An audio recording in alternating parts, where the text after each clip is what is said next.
Good afternoon, Scott Luton, Greg White with you here, right here at Supply Chain Now. Welcome to today's live stream. And when we say live stream, lively live stream, Greg. Lively for sure today, undoubtedly, yes. We are so excited. We got a great, not only a great conversation teed up, but there's a lot of passion around this discussion we're going to be talking about here today. We're going to be talking about a few of the uncomfortable truths in global supply chain and really what has really been contributing to just the sheer amounts of fragility out there. You know, everyone, Greg, as we've talked about, tough times, of course, with the pandemic, and we're still fighting for all countries to get into that post-pandemic state. But from a sheer practitioner and leadership standpoint, you know, it's not all the pandemic's fault of why we are where we are, right? Absolutely not. Yeah, it was just an accelerant. So we'll dig deep into that. But yeah, it's getting a little, frankly, a little tiresome to hear that. That's right. So look forward to a frank conversation. Folks, we want to hear from you. We want to hear what you're thinking. What are some of the uncomfortable truths that you believe aren't being talked about? So buckle up and get your POV ready to share. So let's say hello to a few folks here. We've already got some wonderful comments. I'm going to start with our dear friend David. Oh boy, Greg has his serious business classes on today. And a collared shirt, David. So you know I'm serious. We're in trouble now. Well, David, hope practically wearing a suit here. That's right. Delete is with us via LinkedIn. Hey, good afternoon to you. Great to have you via LinkedIn. Get ready to share your perspective. Of course, Mohib is with us. Greg's going to be checking in with AA soon. Yeah. And we're going to be hearing from the bright students at Wichita State University really soon. I think we're targeting like a September or so live stream. Mohib may not even know that just yet, but we look forward to that. Jacob via LinkedIn says, if you're in need of any assistance moving your freight, reach out to me. Hey, Jacob. Shameless self-promotion. That's good. Bold. Hey, I love it. Hey, we're all entrepreneurs, and welcome to the conversation here today. Peter is with us. Great to see you, Peter. Peter Bollet, all night and all day. Bob Big Show Bova is with us. Oh, my. You know, man, this is like 2 in a row for Bob. So, well, hey, look out. If we've got our special guest here today, you know Big Show Bova is going to be here because it is a big show. And after our last discussion, I think it was from the Buzz, you know, his organization's on the move, AccuSpeech Mobile. He sent me a Forbes article saying, hey, I think this is some of the stuff that y'all were talking about. But, you know, I'm like, Bob, Forbes should let you write for him. So welcome. Rhonda is with us here today. Looking snappy, Greg White. Thank you, Rhonda. I've already had my first phone call with Phoenix, with Shannon Valancourt from Rate Links. He got up at 6 o'clock in the morning. You know what he said to me as I was interviewing? He was like, is this Tequila Sunrise thing? Is it actually have to happen at sunrise?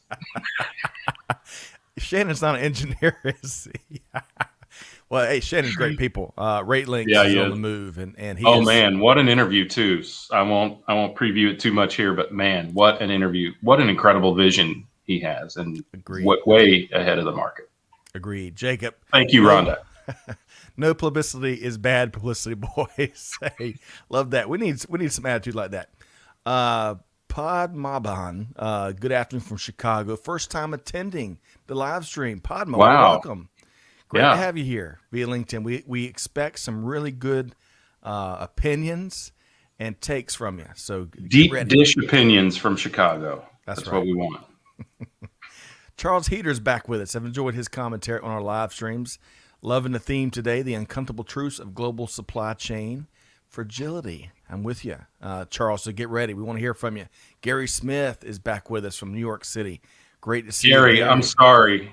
Pally is under construction right now, actually under transformation right now, but we'll be back soon. So the pallet will come back, Gary. At 5 times the price. So That's right. Actually, I'm renting it out right now. That's right. All right, so that's a great idea, Greg. Pallets on demand. We'll talk later. Okay, so let's make a few announcements. Welcome to everybody. We look forward to y'all contributing to today's conversation. It's going to be a good one. We've got the one and only Lora Cecere, founder of Supply Chain Insights, with us. She'll be joining us here just momentarily. And But first, we gotta pay the bills and share a few announcements. So we're really excited. The 2021 Supply Chain and Procurement Awards is almost upon us. We've got a home run executive judge panel, and we're going to be probably adding one more, Greg, to this Hall of Fame panel here. Of course, Lora is with us. She's volunteered to make sure that our calculations and expertise as our team determines the winners is right. And Delay and Detlef, you talk about some heavy hitters. So learn more, because we want folks nominating. We've got a big partnership we're about to announce, a nonprofit partnership, as we're teaming up, Greg, with an organization that's fighting human trafficking and slavery globally. And we're going to be hopefully writing a big check and giving them a ton of visibility as part of this effort here. So learn more, folks, at supplychainprocurementawards.com. And we hope you're going to be a big part of that. Greg, final comment before I move to the webinar next. Yeah, well, I mean, I love the independence of this, right? We don't have anything to sell, right? We just want to celebrate some of the greatest practitioners and some of the greatest initiatives in supply chain around the globe, and share it with the entire community. Also, Scott, I hadn't thought about this as a tie-in. Lora is going to be a judge. Lora has been nurturing for some time. Oh my gosh, what's that Christmas plant that we're going to see it here in just a second. Chrysanthemum? No, she told us before. Anyway, it should be in bloom by that time. Yes. So she has to have it in every shot with her at the show. Only the best value proposition for you to get into the Supply Chain Procurement Award. So y'all come on and join us. All right, so a little bit closer in. So we're going to be learning about Ping, one of the iconic golf company, about their supply chain transformation on June 22nd. You'll see Steve Boswick there. I had a prep call, Greg. I think I mentioned his last live stream. Steve's been there for a long time, leading their supply chain. His parents worked there at Ping, and they worked with Karsten Solheim. So really cool. We're going to hear some stories and, of course, a lot of best practices about transformation. Now, Greg, do you know what movie this is from? Ratatouille. Oh, man, I thought I was going to surprise you. So June, folks, and thank you, Pratik. Thanks for the comment on my shirt. You and Amanda both like this shirt. This is one of Amanda's new favorite shirts. So she just likes it because it's not one of your super wild shirts that she doesn't like. Okay. You're right, Greg. You know me too well. I'm sure she's glad. Although I got to say, I love your new look, Scott. Thank you for making a statement with your clothes, a statement that's something like. All right, so back to business. So June is all about, just like the PBS runs a regular telethon, right, where they're, getting funding and donations. Well, we're not asking for money. We would love to have your subscriptions and your reviews. That helps us get the word out and reach more people. This is the Food Critic from Ratatouille here, one of my kids' favorite movies, and they're coming out with, I think, part 2 soon. Ratatouille. I think so. Well said, Greg. Man, don't miss a beat. And folks are responding. We've had scores of reviews especially come in, and some of these are really cool. Commenting on Tequila Sunrise, Veteran Voices, of course, the main channel. So thank you, all of y'all that are answering the call and helping us get the word out a little bit more. All right, I'm going to save that one for just a second because I want to bring in we'll share. I got a couple of surprises. So want to bring in our guests here today. We've got a wonderful guest. Laura spends time with us just about on a monthly basis, and I think we're all better off from hearing her one and only take. One of the most respected views in global business. So she's founder. I want to make sure we're all on the same page here. Founder of Supply Chain Insights, author of the popular blog Supply Chain Shaman, host of the long-running podcast Straight Talk with Supply Chain Insights, host and our partner for September's big, massive, rock and rollin' Supply Chain Insights Global Summit. And you know what I love about this? Her mission is singular, and it comes out in every conversation you have with her. It's all over the website and her work. It's to help supply chain make the world a better place. So join me in welcoming in Lora Cecere. I just love it when you swoosh me in. I feel like I'm vaporized. Okay, here I am. Welcome to the Star Trek Enterprise, Laura. That's right. So it's just it's small things in life. It is the small things in life. It's a swoosh. I'm vaporized. I'm swooshed, right? And my poinsettia plant came with me. Thank you, poinsettia. You told me that just before we came on the air, and I still forgot it. That is right. Well, it's a male thing, I think, Greg. Yes, I think that plant is going to be like 7 feet tall by Christmas, but it should bloom, right? I mean, it will bloom again, correct? Yeah, absolutely. So I don't have all this in front of me, but the poinsettia was named after John Poinsett, who's from my home state of South Carolina. And wow, he developed. I think he was crossbreeding flowers and developed the poinsettia, and it's loved the world around, including here in Lora Cecere's home office. So I love that. We look forward to the blooming, and we'll talk birds later too, Laura. Enjoyed. I was sharing with you about the blue jays we finally have in our backyard, which that was a feat. But we'll set all that aside for now because we got to get to the serious stuff. Today is National Donald Duck Day. Had no idea there's such a thing, Greg and Laura. But, if you think about that, it always makes me think, Donald Duck or any characters, makes me think of Walt Disney World and the incredible, how they run that company and how they take care of their customers.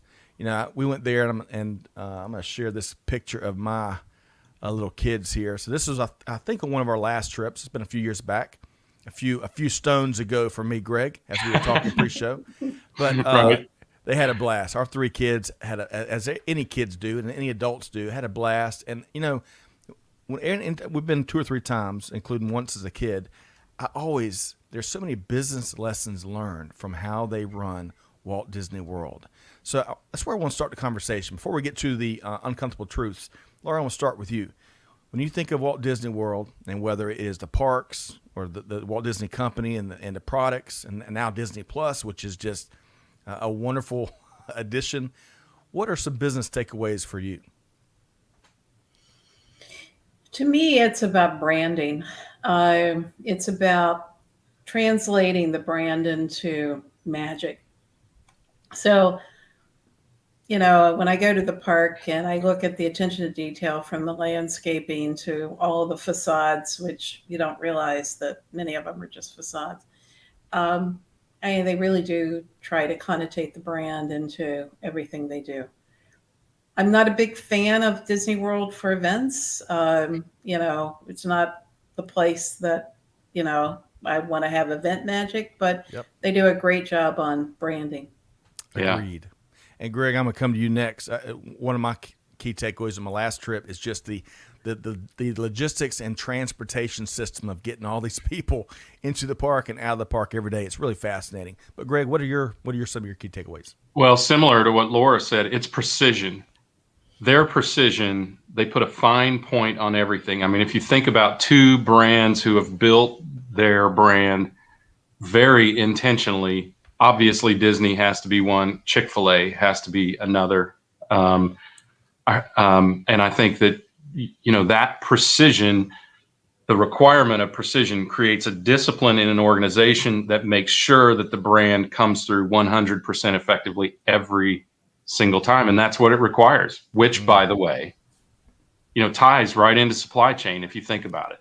It sure does. And you're on the money as always. So I'm going to segue into this next topic. Before we do, I want to share a couple comments. Mohib says he listened to Laura's webinar on the analysis of Gartner Top 25. Her analysis runs deep. Oh, boy, she will be quite a judge. Mohib, I agree with you. And she was a great addition to our awards program. Peter, PB is a big fan of Ratatouille. Let's see here. And Rhonda's ready to take mental notes as Laura is swished in. Let's see. Jacob hails from South Carolina as well, from Charleston to be exact. Joseph is tuned in live via LinkedIn from Ghana. So, Joseph, welcome. Look forward to hearing your take here today. Peter says the Blue Jays are playing in Buffalo. Major League Baseball, the Toronto Blue Jays are stuck in Buffalo because I don't think Canada will let them back in. That's right. Is interesting. Just a tip on Blue Jays, they don't stay long. So I don't know exactly how long, but what I've noticed is Cardinals will come to your backyard and stay. Oh my gosh, we are so old. But Cardinals will stay and they'll return frequently. Blue Jays stay for only a short time. I'm not sure where they go off to. Maybe it's Buffalo. Well, we have thoroughly enjoyed our birds and even some of the squirrels in our backyard throughout these crazy times we live in. And it's fascinating to watch them, especially as you kind of see the same ones come in and their behaviors. So we'll save that for another time, though. But we want to talk about, so Laura and Greg, the pandemic, and I don't want to take anything away from all the suffering. It still continues to persist, right? Because we're fighting for the world to get into that post-pandemic environment. But right. Kind of putting that aside for a moment, and just talking business. The pandemic has been an easy scapegoat for a variety of things, not just supply chain, but certainly plenty in supply chain. However, as we were talking, Laura, in our kind of our little prep conversation a few days ago, and Greg, a couple of different conversations we've had lately, it's interesting, all the synergy, kind of where our brains were at the same time, because there's a ton of things that have been in motion for years that are truly the root cause for why we are here today. The pandemic, as Greg pointed out, just was a massive accelerant. So, setting the table there, Laura, I want to start with you. What are some of the uncomfortable truths that more folks should know about in terms of how we've unfortunately baked a lot of fragility into our global supply chains? Well, thank you, Scott and Greg. Let's get to it.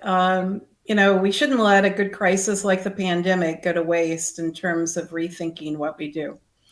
I spoke last week at a conference, and the discussion was on logistics and the lack of reliability of logistics. And I said, you guys are to blame, right? What we have built are systems that help us to manage price and logistics, but we don't really look at logistics as a constraint.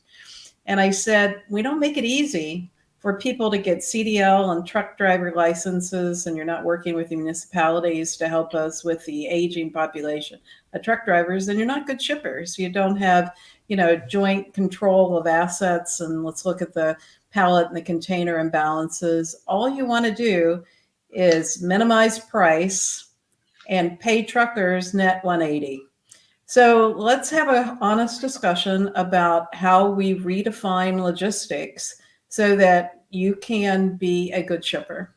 And that was a great discussion, because if you think about our transportation systems, they are not designed for logistics the constraint, and our planning systems are not designed to manage the variability that we're seeing in lead times and conversion rates, because we don't have good planning master data systems. So my Forbes article is Give Logistics a Seat at the Table, Rethink Transportation Solutions. So we're putting a layer on top of traditional transportation planning to look at constraint-based logistics and work collaboratively with your transportation providers and start paying them. Like this net 180 stuff. I mean, I'm sorry, people are not going to take your freight. Yeah. So much there. And folks, before I go to Greg here, looking forward to his take. Hey, let us know. As Bob and Rhonda are already weighing in, I want to share your comments. Tell us what you think some of the uncomfortable truths aren't talked about enough are. So make sure you weigh in. So Greg, what's your take here? I think the biggest fragility we have in supply chain is people. How many of us who practice this craft were actually educated on it more and more each day, of course. But as I said, I was talking to Shannon Valancourt earlier today, and he didn't get a degree in supply chain. He didn't even know what supply chain was until he got his second job. So, and he fell forward into it. I fell backward into it by being in retail, and and recognizing that if I wanted to end the frustration of not having the goods I want on my retail shelf, I better get involved somehow. And we had a huge skills gap even before the pandemic. It hasn't gotten smaller, and it's not singular. It's not just scientists. It's not just leaders. It's not just people on the front lines. It's at every level of supply chain. So we've got a shortage of people, and we have a number of people who aren't skilled in the practice. And we have had this tendency, as at virtually every level to put somebody in supply chain because they're the dumb brother-in-law that couldn't sell, or they were a really good forklift operator, so make them a warehouse manager or something like that, right? They're just irritating, so put them in an office as far away as possible over in that dark, dangerous warehouse over there. But now we have to recognize that we have to change our perception. And when I say our, I mean executive management's perception of supply chain as not just a necessary evil, or not even what Laura, you and I and other analysts have come to call it, the competitive differentiator. It's even more than that. It is your brand identity. You know, I was talking to a group in Chicago last week of investors, and I said, this is what supply chain delivers. Supply chain delivers your demand, your brand identity. And that's the most important thing that it delivers, even more than the product that it delivers. And then when we recognize that, we'll put the appropriate focus on the right people and the right training and the right expectations for those folks. All right. Go ahead, Laura. But Greg, we don't have a really good way to train supply chain leaders. Amen. If you look at our educational programs, most of them report through the marketing departments in universities. And if you look at organizational alignment, the greatest gap in an organization is between marketing and supply chain. So I'm like, who woke up on the wrong side of the bed that marketing is teaching supply chain, right? And we're not able to really teach that data-driven approach on problem solving that we got from the engineers. So, you know, I just got tired of complaining, and I'm like, I'm going to work with ASCM, and we're going to build programs that are outside in, and I'm going to try to be a change agent. And I think all baby boomers need to roll up our sleeves and become change agents, because what we've got in educational programs today is pretty shallow veneer. And I think you're right. And it's shallow veneer at an exceedingly high cost. Yes. Right? I mean, you think about my word. It's so the true. AS, the CPI, whatever the heck they are. I don't have any of those things. And I think one of the greatest risks we have, speaking of your generation, baby boomers, is that generation holds so much knowledge, and that generation is leaving the workforce at such an incredibly rapid pace. We need to capture that knowledge, which is mostly here, right? And mostly, especially for the earlier members of your generation, right? The older members of your generation. But for those folks, it's mostly learned on the job. And we need that knowledge, because that knowledge can be imparted into new practitioners, into technology. It can be distilled down from its biases and predilections and misnomers into something that we can use to improve the practice via technology and human beings. And we have to capture that. I've been talking about that for 5 years, and I'm hopeful that companies are doing it. I'm not certain that they are, but now, if ever there was a time, we need to do that. And that sort of knowledge capture is going to be critical to eliminating fragility in the future. Because otherwise we can start all over again. Right? All right. Yeah. So let me get a word in here edgewise if I could. So I'm gonna I agree with Laura wholeheartedly from an education standpoint, wholeheartedly. But I want to go back to something that Laura said at first. You know, being a good shipper.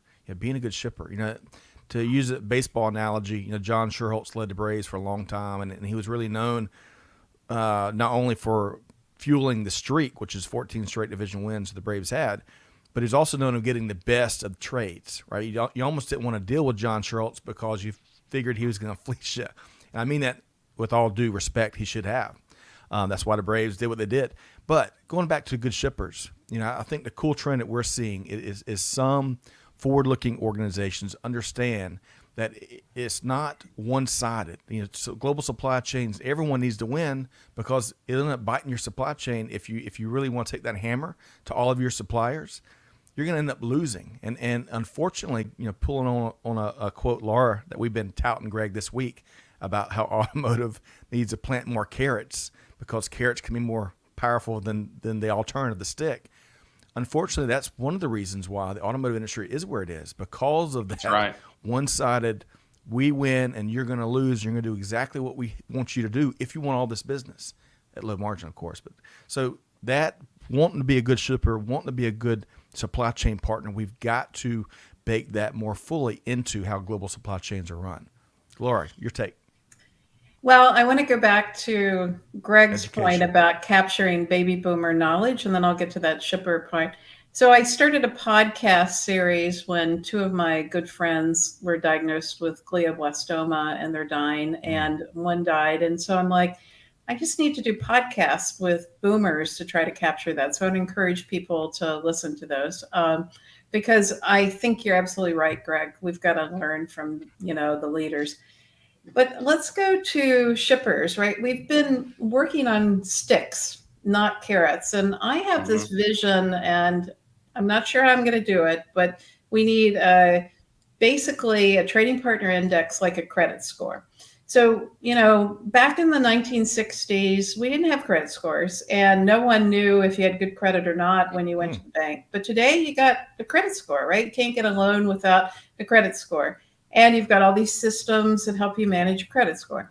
Well, there's no index that says, are you a good trading partner? And I believe good trading partners should get better preferential treatment by lane, and they should get better prices. And so my vision is, before I retire, to implement a trading partner index to change logistics. Wow. Greg, what's your take there? That's cool.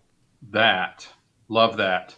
And with all of the, I had to sigh before I say this, tech-enabled brokerages, which are brokerages with reports, around today, there's a great way to capture that. We have this sort of preferred shipper, right, kind of thing, but to put some tangibility around that, there are applications that are starting to capture that. And I think if we could universalize and standardize that, that would be incredibly powerful in terms of helping us understand, because you're right. I mean, I think about companies with really good practice. I mean, this is totally off topic, but the Billy Graham organization, who always paid their bills 10 days early, right? When they had a crisis, their vendors stepped up. And as we heard early on in the seismic societal disruption caused by this COVID pandemic, it's too late to make friends now. Right? If you've been dragging your carriers for 180 days, right? It's too late when the crisis hits to make friends. And this way, the carriers can know whether, even if it's somebody new to do business with, whether that's somebody that they could give preference to, should do business with. Right. Lucy's not going to magically allow Charlie Brown to kick that football, on the 1 millionth try, because there's a lack of trust. And that's kind of one of the things you're touching on there, Greg. All right. So there's so much more to talk about. I want to grab some of these comments here because there's a lot of good stuff here too. So Charles says, focusing on stability and reliability in systems that were in place had to be focused while e-com priorities were being implemented. Fair enough. He also says, in his opinion, mental, physical, and spiritual health were a weakness in people doing the work. That's an interesting take. Of course, our team loves that the baby boomers got to roll their sleeves and become change agents. Sylvia's tuned in. It's been a little while since we saw from Sylvia. Greetings from Hamburg, visiting my mom in Alzheimer home, sending hugs and good wishes. Well, all the best, Sylvia, to you and your mom, of course, and your family. Let's see. Nanda. Hey, Nanda, great to see you here. I think you're in Norway. He says, Lora Cecere, add that to many organizations that treat supply chain just as part of operations. Just buy the damn thing. Supply chain still needs to get a place at the strategic table. I want to pause there for a second. Laura, I'm going to get you and Greg to weigh. Does supply chain truly have a seat at the strategic table now? Depends on the organization. And it depends upon the definition of supply chain. In a material-centric supply chain that's configured to order or make to order, typically those are procurement guys. In a customer-facing supply chain, they're typically manufacturing guys. And so this holistic concept of from the customer, supplier does not really exist at the table in any real organization I know of. Greg? Yeah, it does depend on the organization. It also depends on the segment of supply chain you're in, because if you get down to retail, merchandising runs most retail organizations. Merchandising, and not to the same extent that it used to, but store operations. And they are the just buy the damn thing people. And we need to create some. First of all, just before I continue to offend those segments of retail, I've been in store ops, been in merchandising, been in supply chain. So I've been on all sides of those table. I have been the just buy the damn thing guy. So I get it.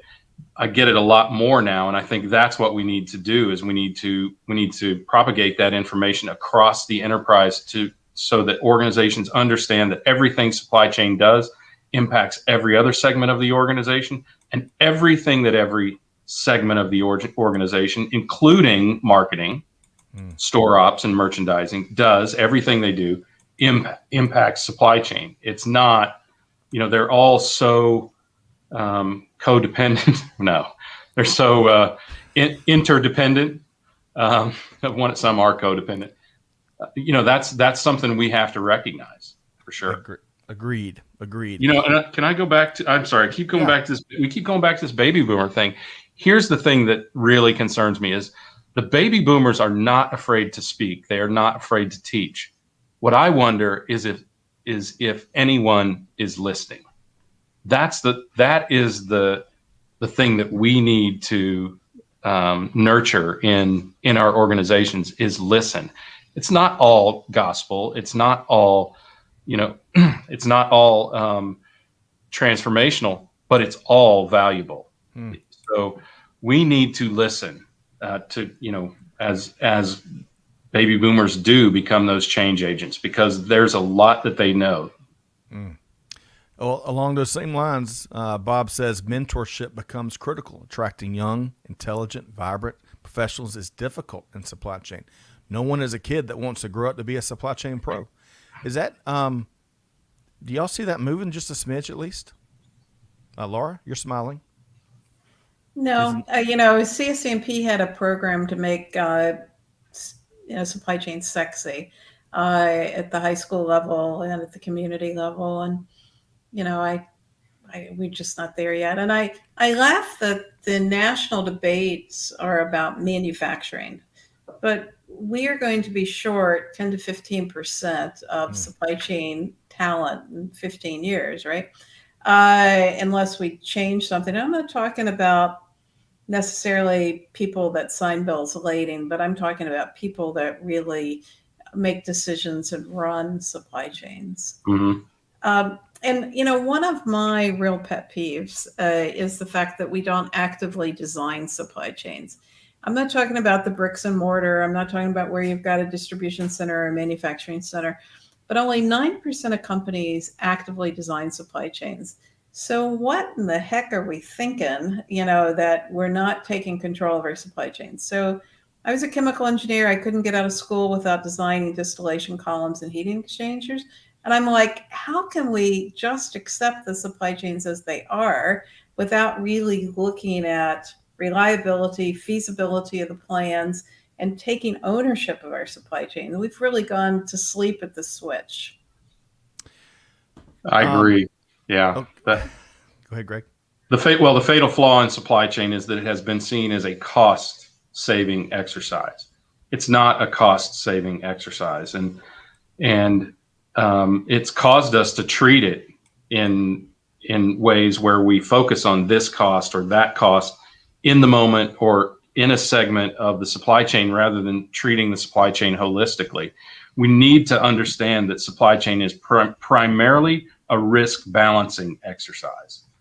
We have to weigh the risk of cost versus the risk of performance, right? Versus the risk of delivery or whatever other offsetting risks are. We have to consider the risk of disruption versus the risk of ceteris paribus, all other things being equal, which they never are in supply chain. Might as well forget that term, by the way, if you're ever in supply chain. Was that French? No, that's Latin. So it's the root of French, Scott. Okay. All right. Well, hey, let me interject for a second. I want to share a couple comments here, and then I want to kind of move to this next big segment. I know there's a lot more to talk about here, but I want to keep us moving. So, Peter, going back to this trading partner index, he knows some that have incorporated this just similar concept into their business with scoring and rating the experience post delivery. So, Peter, you're going to have to share. He also says, as I have been heard to type before, relationship matters, and that matters. So, love that. Sylvia loves the idea of the trading partner index. Let's see here. Pratik. Start vlogging. That's what you can do to help. There you Sylvia. go. That's right. Right. Talk to your phone. Share whatever comes to your mind. That's right. Start to keep be part of the dialogue. Excellent point. Talking about the effects of COVID on the industries. One industry apart from healthcare industry that has benefited the most is the snacking industry. More like 200 million, I guess, is up compared from 2019. Oh Lord!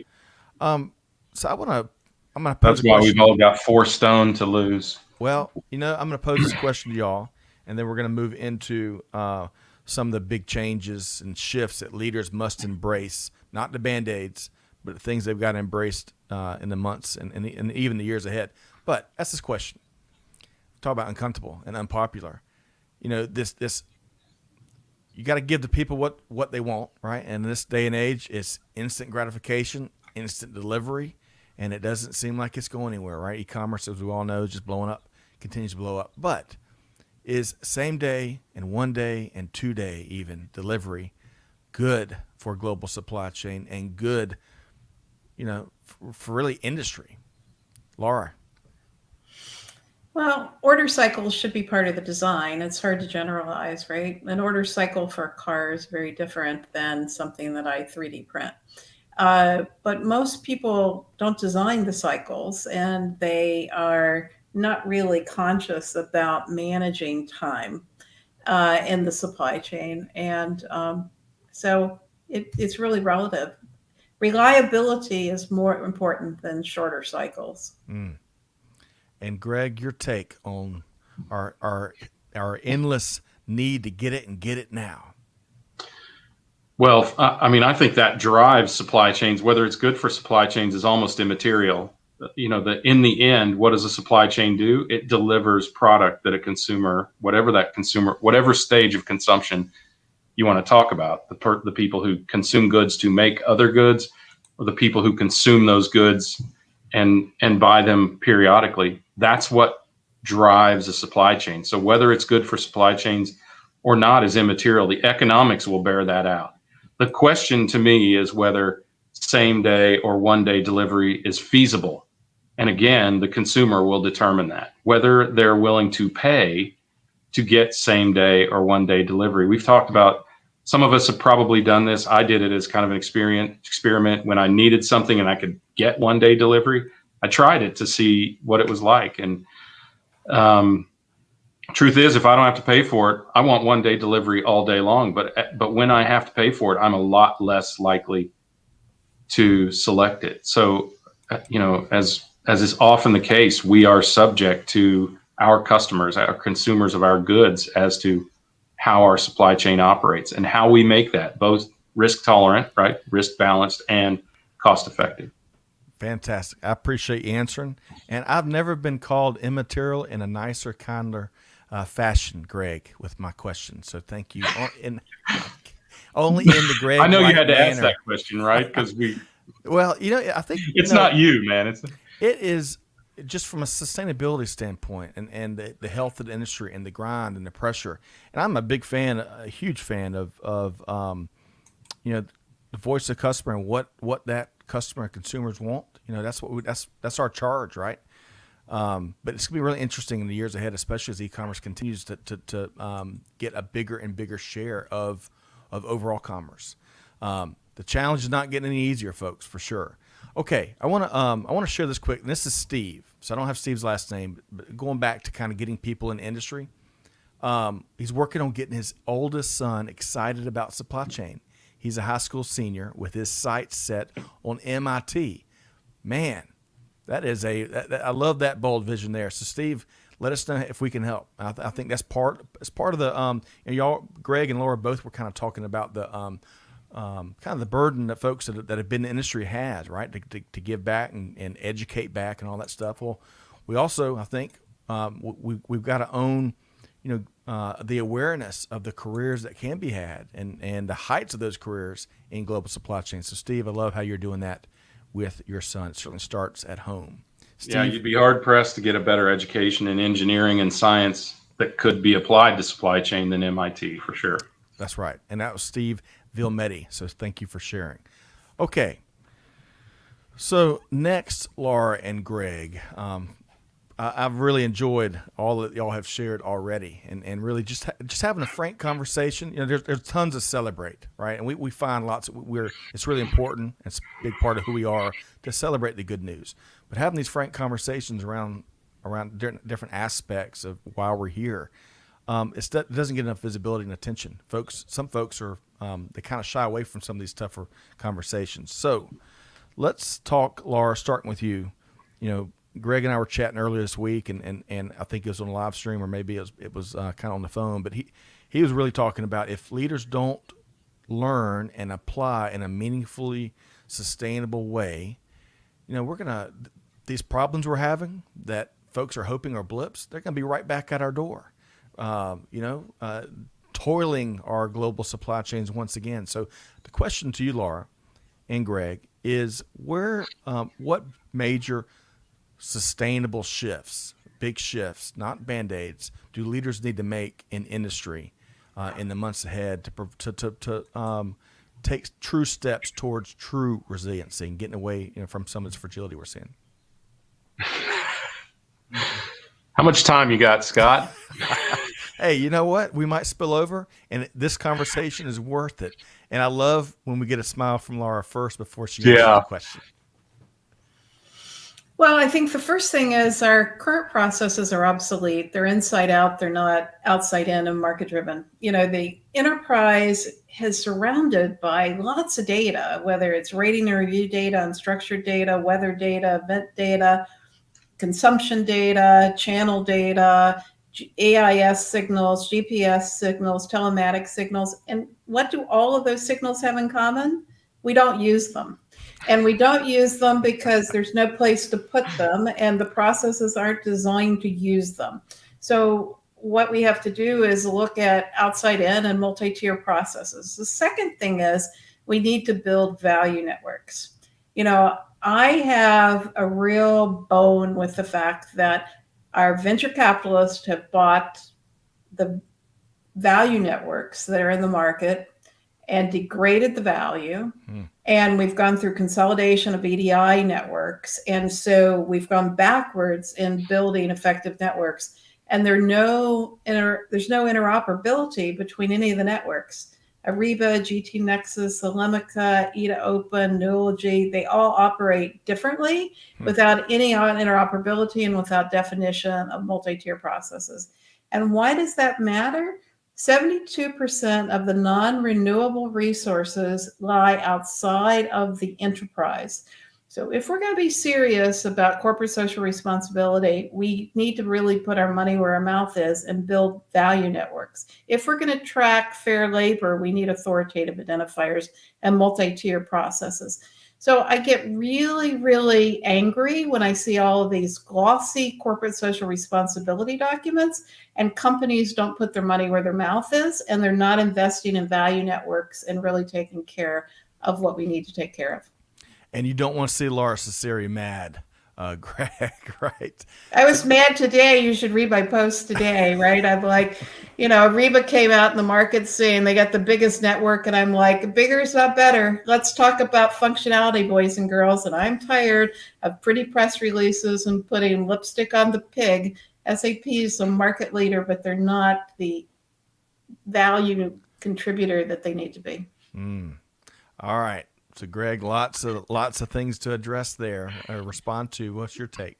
Here's my take. I feel wholly inadequate to layer anything onto that very knowledgeable and keenly insighted statement. At the same time, that has never stopped me before, Scott. True. Very true. Oh my! So, Here we go. yep, here we go. Get ready, Laura. You don't have to bite your tongue today if you're already mad. So, look, I think one of the things we have to acknowledge is that there are so many of these critical flaws in how we approach things. One, postcasting, right? Past performance is no indicator of future value, to quote the great stock market disclaimer. We still forecast all wrong. And everything that Laura just described there, all of those things, all of those inputs and data, that external data that she's talking about, those can all contribute to better forecast. The other is that we rely too heavily on the forecast. We think we can actually predict things, which we cannot. We can, the old adage, which I'm not a huge fan of old adages, but this one's funny, so I like it.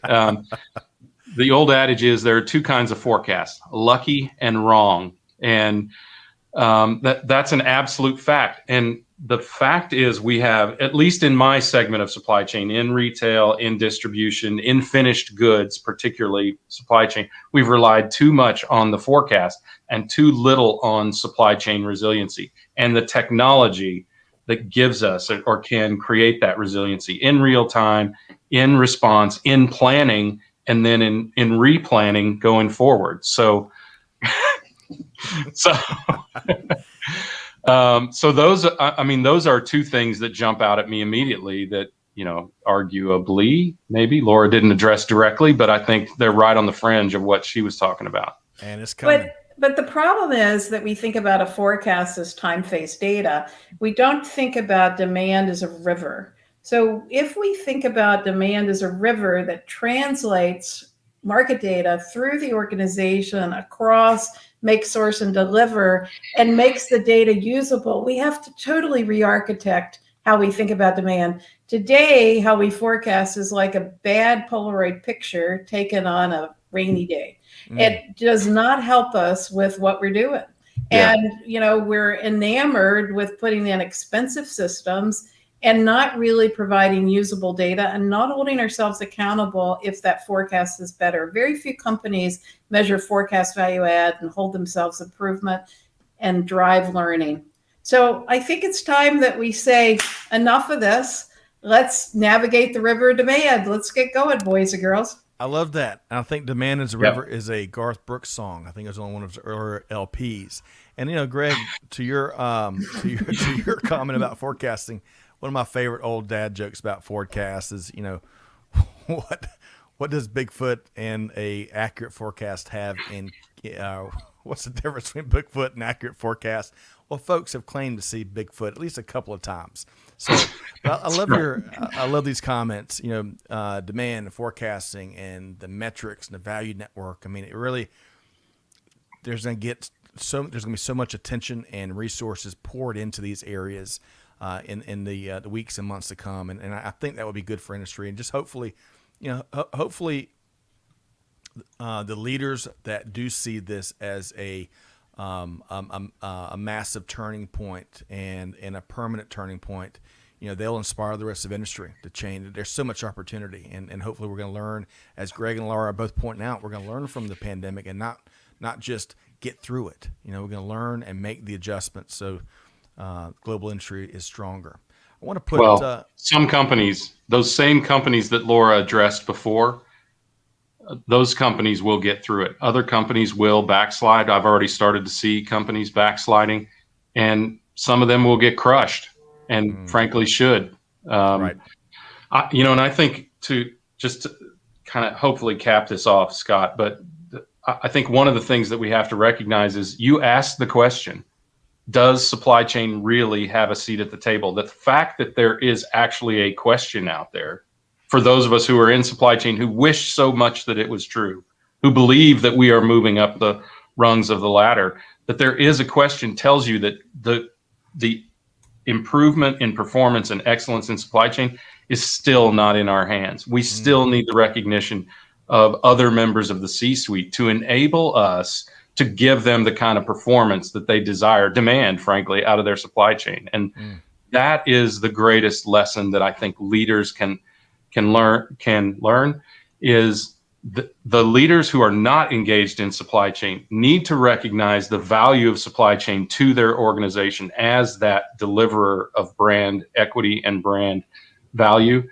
And they need to treat the supply chain organization and operations and technology and whatever else is involved appropriately because of that. That is the most important learning that leaders need to come to. Okay, Scott, I got one more sentence and then Please. I'll shut up. Please keep it coming. I love it. In the pandemic, what we had was disruption after disruption after disruption. It is the only risk event in my lifetime where there was no new normal. And people are assuming we're going to have a new normal now. And I don't believe that's going to be the case. We're going to have variants. We've got amazing lack of reliability in ocean freight, and that's going to continue. We're not going to have a new normal. So what does that mean? That means a lot of companies are going to go out of business. And it means that we're going to have a different discussion about supply chain. And people that are smart are going to pick up those kites and they're going to fly into new areas to redefine supply chain capabilities. Well said. Yeah, well said. And I wish we had a few more hours of Laura and Greg's time and all of your time.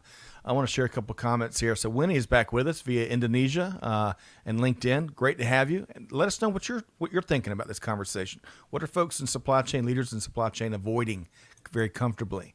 Let us know. Let's see here. David agrees perfectly put, Laura, on your earlier comments. Put the lipstick away and show us the real goods and the real pigs. Let's see here. Gary really enjoyed the Value Network comments.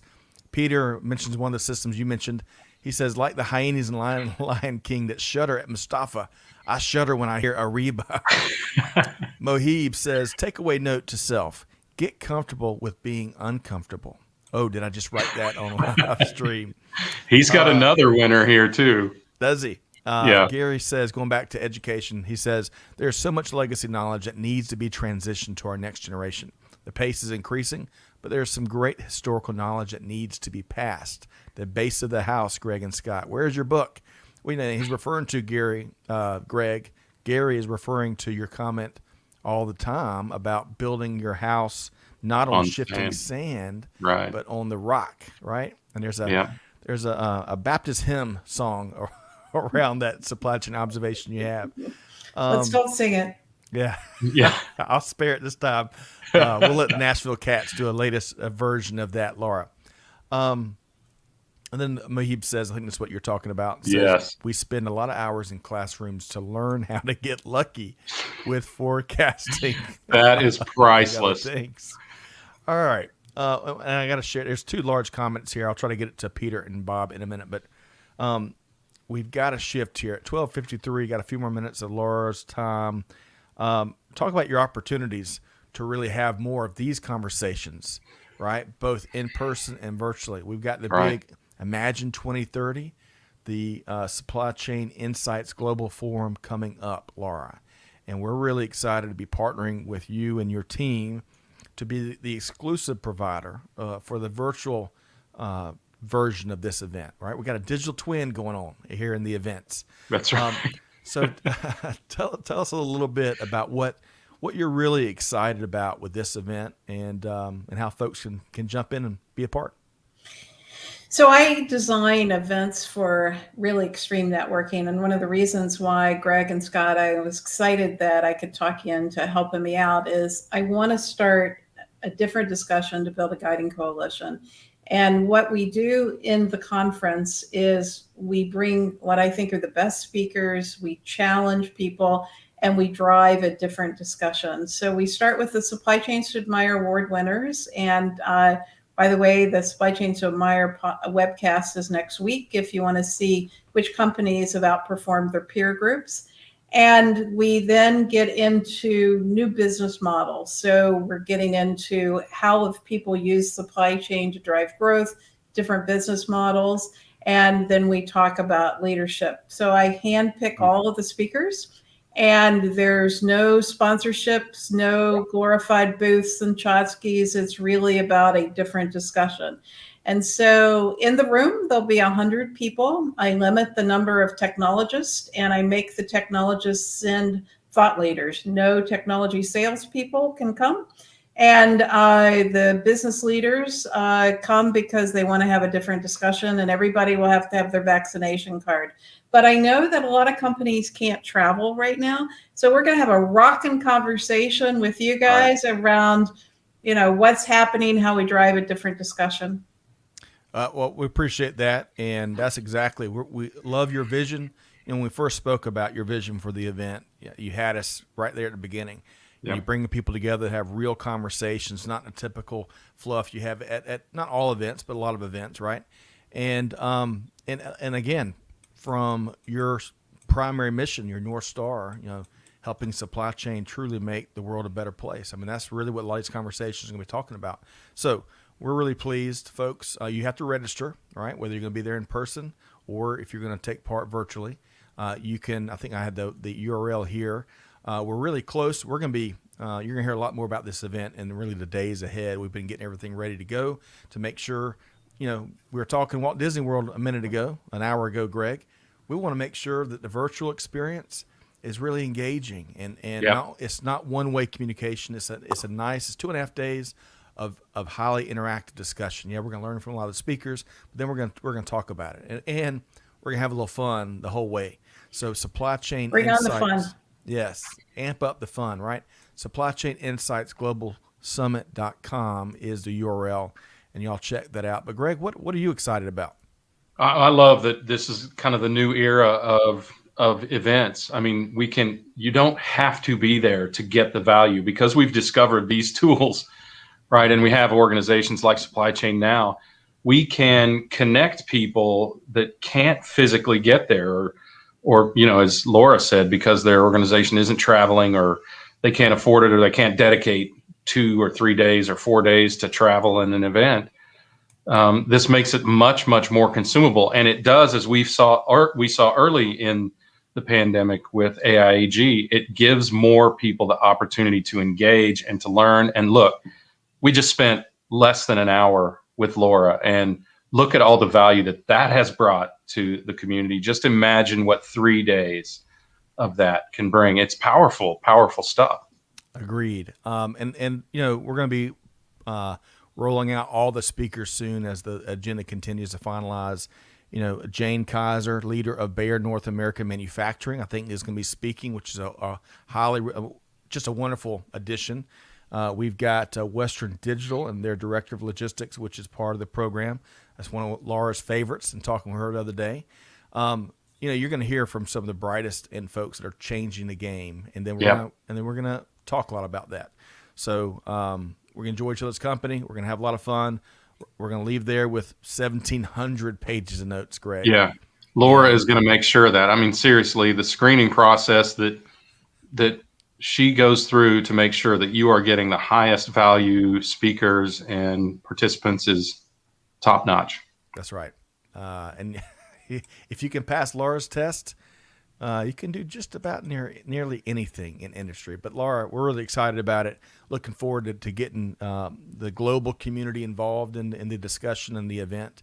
And again, y'all can check that out at Supply Chain Insights Global Summit.com. And I think they dropped it in the comments too. Okay, I got to share this from old Nerfad. Nerfad, great to see you here. I know you got a bunch of things going on. He says, sorry, delays at loading location as shipper couldn't find a forklift to load me up. This is why I'm late for delivery today, team.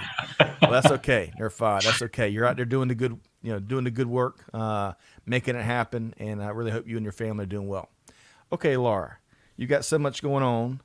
Podcasts, events, blogs, Forbes, lots of research analysis, tons of content. Project Zebra, which we didn't even touch on yet today, I don't think. But how can folks connect with you and compare notes? Well, first of all, they can follow me on LinkedIn. So I post everything on LinkedIn, the Global Summit updates, the Zebra, which is defining the outside-in processes, the work on Network of Networks, which is looking at interoperability on networks, which is a joint business leader technology open forum, and also the podcasts and my blog posts. So follow me on LinkedIn, and if you ever have a question, just drop me a message. I answer everything. Love it. And Laura, I promise you and I will have some time to talk birds on your next appearance with us. We've got some exciting news in that regard. So all the best. I love what you're doing. Love the passion. I love the frankness. We need more authenticity and frankness from folks that know in this industry, and you get it in spades with Lora Cecere. So thanks so much for your time. You just never know. Thanks, Lora. Swoosh. Sorry, I didn't get my thanks. I was waiting for her to say something, then I was going to say things. Hey, the swoosh. Thanks, Lora. The swoosh waits for no one, does That's it? right.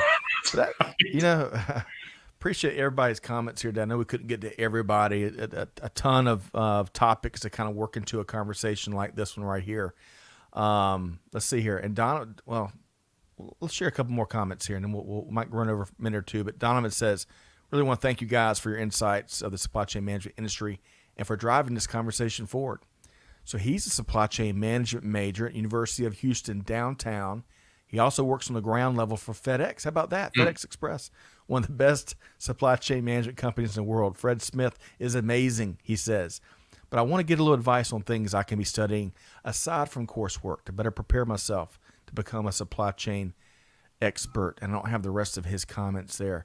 That's okay, because the answer is easy. Follow Lora and read her blog. And there are plenty of other opportunities for that out there. So find people who speak to you, find mediums that you enjoy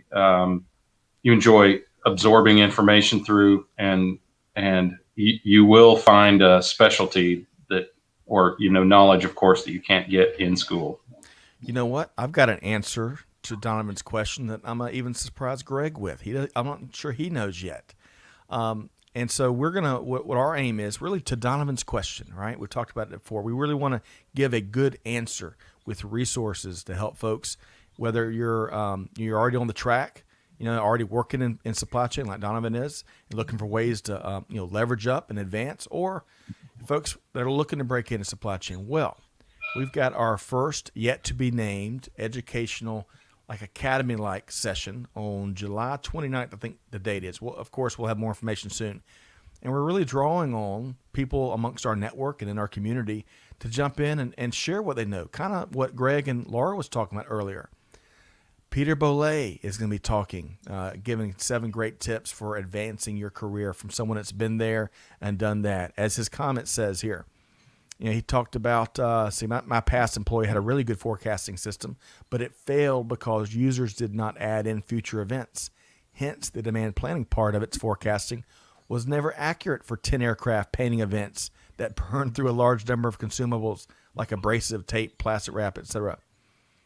To make it a successful, cost of missing the needs was $250,000 a day in profits for a wide-body aircraft. Wow. I would say Peter's been there and done that a little bit there, Craig, right? Or yeah. a lot. Yeah, no doubt. So you're gonna learn from Peter. We're teeing up lean and continuous improvement experts that are gonna give you practical tools that you're gonna need, regardless of what industry you're in. Certainly in supply chain. And the third session, this is gonna be all in kind of one 3 hour or so kind of mini master class, so to speak. We're gonna be hearing from one of the industry's leading recruiters about how to work with recruiters and what are some tips for standing out more. So folks, everything we do here is really built towards action and practicality, and this session, thanks to Peter and our other partners, you're going to really be able to show up and leave there better prepared, better informed, and hopefully with some tips you can put in action right away. So stay tuned for more information on that. I think July 29th is the date. Okay, so Greg, great conversation. Lora Cecere is one of a kind. Folks, make sure check out that event. We want to see you all there. Greg and I and the whole team here, we're looking forward to really making that a home run experience. Greg, your final comment, maybe your favorite thing that Lora shared here today, and then I'm going to sign off. My favorite thing that Lora shares every time is brutal truth, and this is an industry that needs it. And she's not afraid to say that if you're not doing something that you're complaining about, that it's your fault. That if something you're doing is stupid, it's stupid. But also, not just that, but also giving you a clear picture of how you need to get to the next stage. And that aspect of her being driven to contribute excellence and frameworks to the community as she looks towards slowing down a little bit, maybe more dog walking and less analyst work. I think that's an incredibly important part of it. As she said, she is willing, as a baby boomer herself, to be a change agent. More people need to do that. Absolutely. That's why she's one of the most trusted voices in global business. It's not lip service; it's about action. So, great points made there, Greg. We got to be honest with ourselves.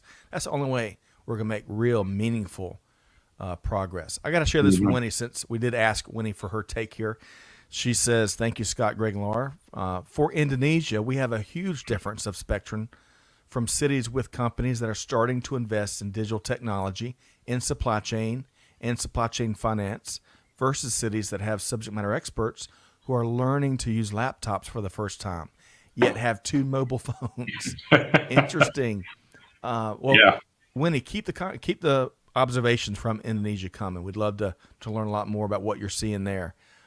David says, Lora Cecere is not Willy Wonka. She doesn't sugarcoat anything. Well said there, David. Love that.